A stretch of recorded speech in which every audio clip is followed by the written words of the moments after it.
신앙생활이 내 마음과 같지 않을 때가 있습니다. 우리는 잘 믿고 싶은데 현실이 그렇지 않을 때가 있습니다. 간절히 기도하는데 아무런 일이 일어나지 않습니다. 하나님은 무엇하고 계시는 것일까요? 하나님의 뜻을 구하며 참고 기다리는데 현실은 정반대로 흘러갑니다. 하나님의 도우심을 바라면서 믿음의 길을 가려고 몸부림치는데 상황이 점점 더 어려워집니다. 믿는 게 내 마음 같지 않을 때이지요. 왜 하나님 침묵하시는 것일까요? 왜 하나님 나를 도와주지 않는 것일까요?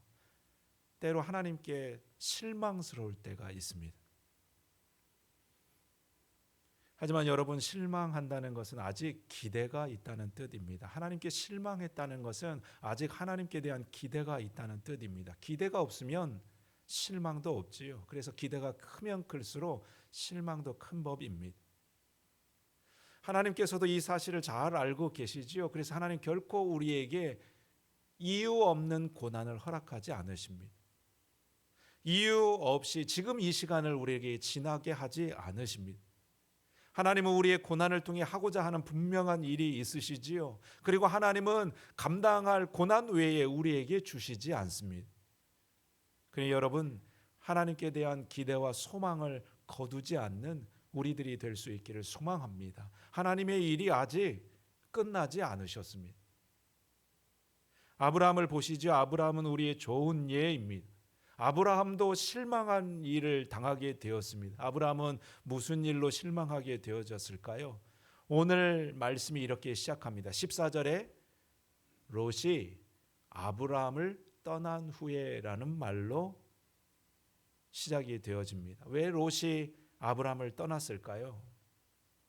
롯과 아브라함에게 가축이 많아졌기 때문입니다. 애굽에서 올라올 때에 많은 가축을 얻어서 올라왔는데 오히려 이것이 둘 사이에 다툼이 되었습니다. 목초지는 한정되어져 있는데 서로 좋은 꼴을 먹이려고 하니 끊임없이 분쟁과 다툼이 일어납니다. 아브라함이 아무리 생각해봐도 이 두 무리가 함께 사는 것은 무리라는 생각이 들었지요. 그래서 롯에게 제안합니다. 우리에게 좋은 땅이 얼마나 많이 있느냐. 그러니 너가 좋은 땅을 차지해 가라. 내가 좌하면 내가 우하고 네가 우하면 내가 좌하겠다. 손 위에 아브라함이 조카 롯에게 호의를 베푸며 통 큰 제안을 합니다. 내가 오른쪽 땅을 차지하면 내가 왼쪽 땅을 가겠고 네가 오른쪽 땅을 택하면 네가 왼쪽 땅을 택하면 내가 오른쪽 땅을 택하겠다. 롯에게 우선권을 주는 것입니다. 그런데 어떻게 되었을까요? 롯이 한치의 망설임도 없이 좋은 땅을 차지해 떠나가 버렸습니다. 아니, 이렇게 괘씸할 때가요. 그래도 아브라함이 삼촌인데요, 빈말이라도 아니요, 삼촌이 먼저 좋은 땅 차지하세요. 한마디 말도 없이 주변에 가장 기름진 땅을 차지해서 떠나가 버렸습니다. 그리고 아브라함이 남겨진 그 땅을 보니까 가축도 먹일 수 없고 사람조차 살기 어려운 메마른 거친 땅에 그가 홀로 서 있는 것입니다. 한번 생각해 보시지요. 아브라함의 마음이 롯이 떠난 이후에 아브라함 마음이 어떠했을까요? 도대체 이게 뭔가 싶은 생각이 들지 않을까요? 조카 롯에게도 하나님에게도 섭섭한 마음이 들지 않았을까요?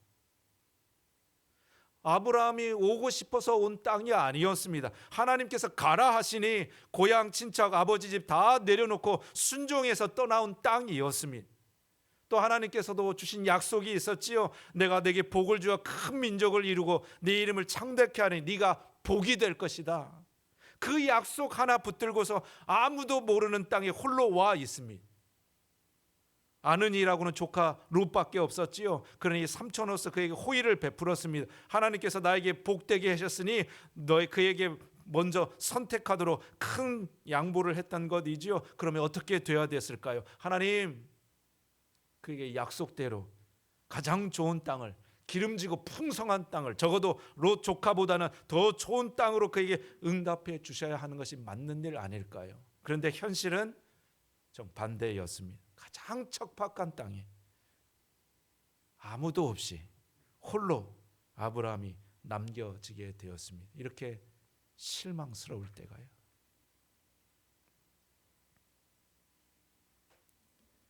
이런 아브라함의 마음을 하나님도 아셨을까요? 하나님께서 아브라함에게 먼저 찾아와 주신 말씀이 있습니다. 뭐라고 말씀하셨을까요? 우리 14절 말씀을 다시 한번 한 목소리로 읽도록 하겠습니다. 14절에 있는 말씀입니다. 롯이 아브라함을 떠난 후에 여호와께서 아브라함에게 이르시되 너는 눈을 들어 너 있는 곳에서 북쪽과 남쪽 그리고 동쪽과 서쪽을 바라보라. 큰 실망감에 빠져 있는 아브라함에게 하나님 하신 첫 번째 말씀은 너는 눈을 들어 였습니다. 가장 제일 먼저 눈을 들라는 것이었습니다.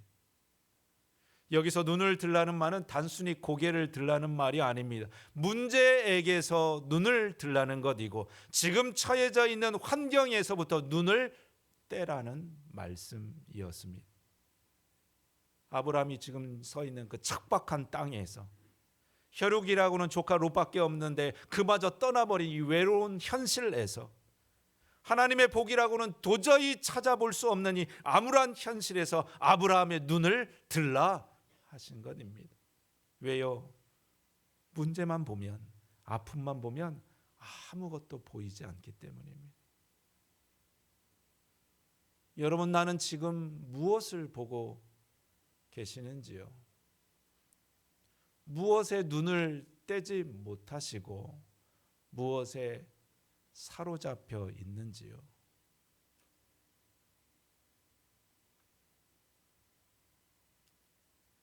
우리 하는 말 가운데에 좋은 친구를 사귀라 하는 말이 있지요. 왜 좋은 친구를 사귀라는 것일까요? 그에게서 내가 알게 모르게 영향을 받기 때문입니다. 매사에 부정적인 친구 옆에 있으면 나도 모르게 그처럼 부정적이게 되어집니다. 화를 막 잘 내는 친구가 있는지요?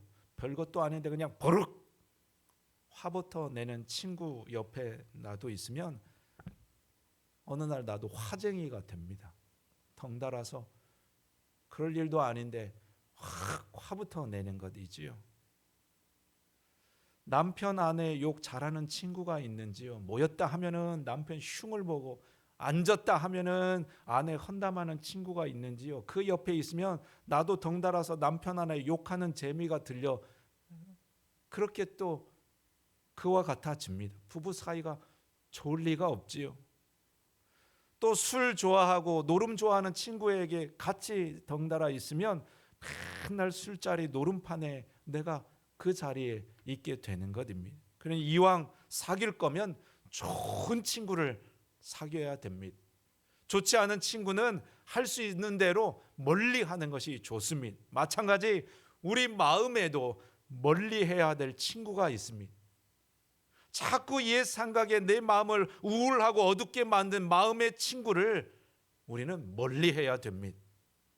잘 안 되는 일만, 문제만, 어려움만 생각나게 하는 이 부정적인 친구를 멀리 해야 되고 내 삶이 왜 이 모양인가 스스로 불행하게 만드는 친구, 그를 끊어내야 됩니다. 그래야 좋은 친구가 들어올 자리가 생기게 되는 것이지요. 그래야 좋은 생각, 좋은 마음이 우리에게 친구 될 수가 있습니다. 여러분, 내 마음에는 어떤 친구들이 많이 들어와 있는지요? 아무리 봐도 그 일이 잘 안 될 것 같은지요? 그 모든 불안과 염려로부터 여러분의 눈을 드시기를 바랍니다. 아무래도 이전의 것들도 안 되는 일들 있으니 앞으로도 잘 안 될 것 같다는 생각이 가득한지 여러분 그 부정적인 생각에서 두려움에서 눈을 드시기를 바랍니다. 지난날 아픔에 지난날 상처의 기억들에서 아직도 풀리지 않는 모든 문제들에서 여러분 눈을 떼실 수 있는 용기가 있기를 소망합니다. 그래서 여러분 눈을 뜨는 것은 믿음이고 용기입니다. 우리가 눈을 드는 순간 새로운 길이 열리기 때문입니다. 하나님께서 우리에게 가장 먼저 눈을 들라 말씀하신 이유도 여기에 있습니다. 눈을 들어야 하나님이 보이시고 하나님의 하실 일이 보이기 때문입니다. 여러분 무엇보다도 먼저 문제에게서 내 눈을 드는 용기가 있기를 축복합니다. 그리고는 어떻게 해야 할까요? 하나님이 아브라함에게 또 하신 말씀이 있습니다. 14절 후반절 말씀에 이렇게 기록하지요. 너는 눈을 들어 너 있는 곳에서 북쪽과 남쪽 그리고 동쪽과 서쪽을 바라보라. 하나님 아브라함에게 눈을 드시게 하신 이후에 동서남북 사방을 바라보게 하셨습니다. 사방을 바라보라는 것은 지금 눈앞에 있는 것만 보지 말고 좀 더 먼 곳을 내다볼 것을 말씀하신 것입니다. 지금 당장 눈앞에 일만 생각하지 말고 이후에 일어나는 일들에 대해서 생각해 보라는 것입니다. 우리가 자주 실망하는 이유가 있지요. 눈앞의 것만 볼 때입니다. 지금 당장 눈앞에 일어난 일이 전부라고 느껴질 때 우리는 실망하게 되어집니다. 하지만 우리는 하나님의 전체 그림을 다 보지 못했습니다. 그저 하나님의 그림 가운데 일부 작은 조각만 우리가 본 것뿐입니다. 그런데도 어찌 우리가 하나님의 그림을 이렇다 저렇다 말할 수 있는지요? 하나님의 하시는 일이 이렇다 저렇다 우리가 그 일을 평가할 수 있는지요? 조금 작은 조각 한 조각을 보고 나서요. 여러분, 하나님의 일이 아직 끝나지 않았습니다. 아브라함의 인생이 롯이 떠난 이후에 끝나지 않은 것처럼요. 지금 내 일도 이대로 하나님의 일이 끝난 것이 아닙니다. 우리의 가정도 우리 자녀들의 문제도 하나님의 일이 아직 끝나지 않으셨습니다. 하나님은 지금 내 일을 가지고 무슨 일을 하시려고 하는 것일까요? 하나님은 지금 내 절망과 내 어두움과 실패와 아픔과 눈물을 가지고 또 무슨 기가 막힌 역전 드라마를 쓰시려고 하시는 것일까요?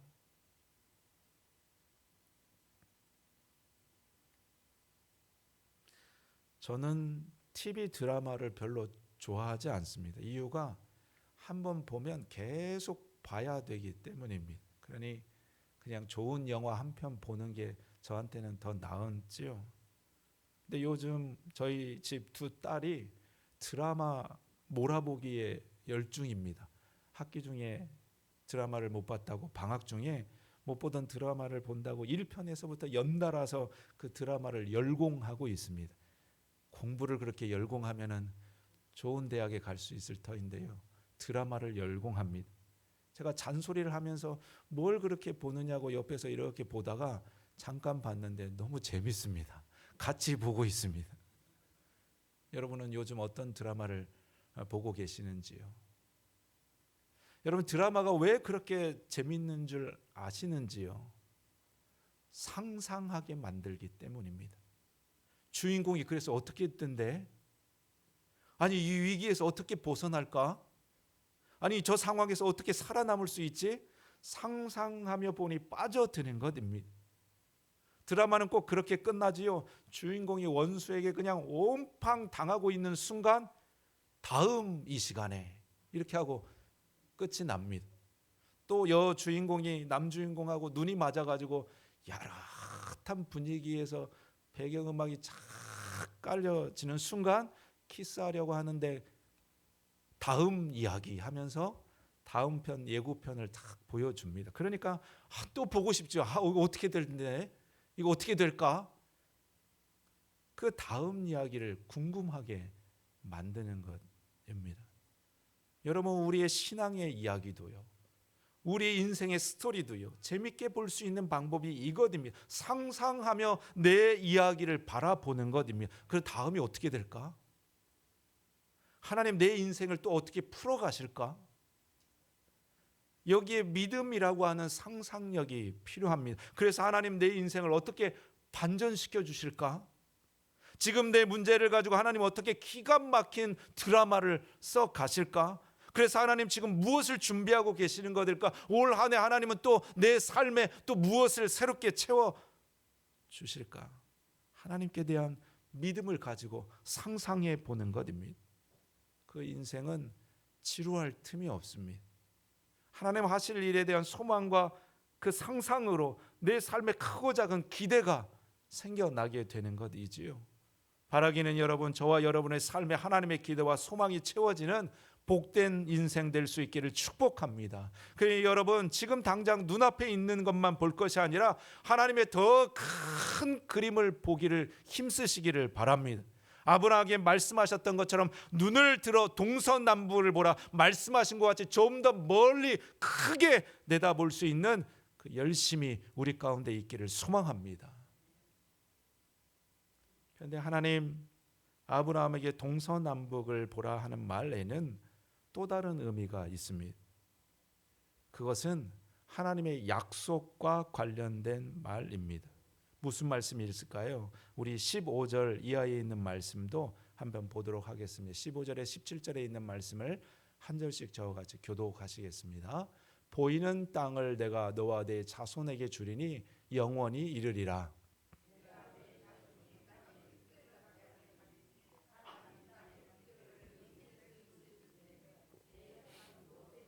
17절 같이 읽습니다.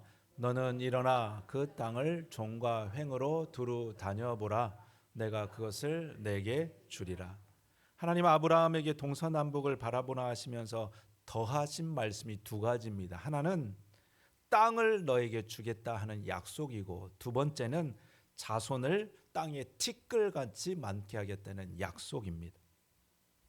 두 가지 약속을 더해 주신 것이죠. 그런데 여러분, 이 약속은 여기에서 처음 하신 약속이 아니었습니다. 이미 아브라함에게 하신 약속입니다. 아브라함을 처음 불러낼 때 앞에서 말씀드렸던 창세기 12장에 너에게 복을 주어서 큰 민족을 이루고 내 이름을 창대케 하리라 하시면서 주셨던 약속이 이 두 가지입니다. 너의 땅을 주겠고 내 자손을 땅에 티끌같이 많게 해주겠다는 약속이었습니다. 그 약속을 여기 다시 반복하고 있는 것입니다. 왜 똑같은 약속을 여기에서 반복하고 계시는 것일까요? 이유는 간단합니다. 그 약속 기억하라는 것입니다.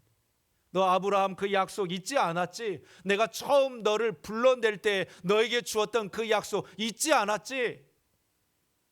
하나님 아브라함에게 그 약속을 기억하게 하고 있는 것입니다.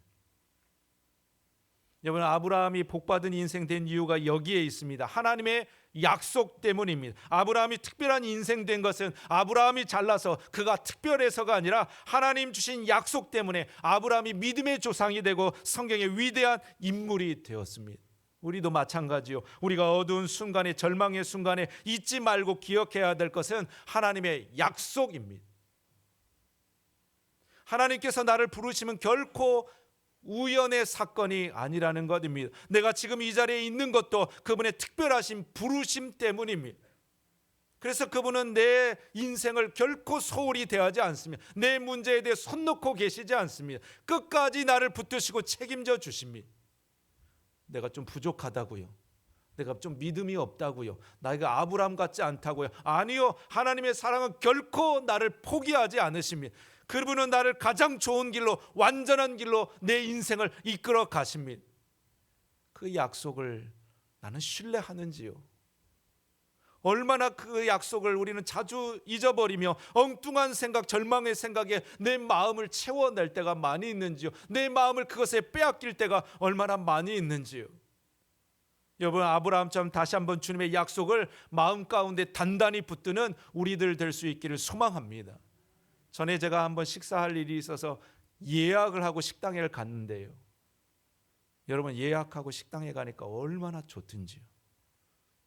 도착하기도 전에 이미 다 준비되어져 있습니다. 식탁도, 의자도, 수저 세트도, 음식도 다 준비되어져 있습니다.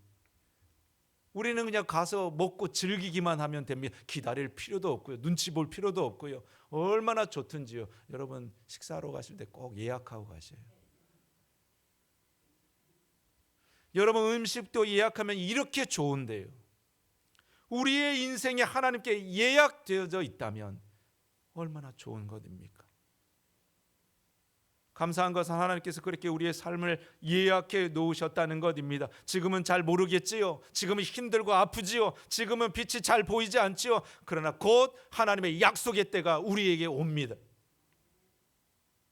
하나님의 일하심이 더 분명해질 때가 반드시 우리에게 옵니다. 그때는 우리가 하나님, 그래서 그러셨군요. 하나님 그 약속 지키시려고 나한테 그것을 겪게 하셨군요. 그것을 깨닫고 고백할 날이 곧 우리에게 옵니다. 그러니 여러분, 오늘 하나님의 약속 믿고 굳게 서는 우리들이 될 수 있기를 소망합니다. 우리 그 찬송 불렀지요. 굳게 서리 영원하신 말씀 위에 어떻게 해요? 굳게 서리. 삶의 모든 염려 내게 음습할 때도, 지난날 실패와 아픔이 나를 좌절케 해도 정말 하나님 나를 위해서 일하고 계시는가, 그 하나님의 도우심이 나에게 느껴지지 않을 때라도, 하나님이 사시는 것, 하나님께 믿는 것이 내 마음 같지 않을 때, 실망감이 내게 찾아올 때, 여러분 눈을 들어 하나님의 동서남북을 바라볼 수 있는 우리들 되기를 소망합니다. 믿음의 상상력을 가지고 하나님의 하실 일을 크게 보십시오. 하나님 내게 주신 그 약속을 믿고서 굳게 그 약속에 서는 우리들 될 수 있기를 소망합니다. 아브라함같이 하나님께서 우리의 인생에도 새로운 인생 이야기를, 역전 드라마를 써가 주실 줄로 믿습니다. 저와 여러분의 삶 가운데 그와 같은 은혜가 함께하기를 우리 주님의 이름으로 축복합니다. 우리 기도하도록 하시겠습니다.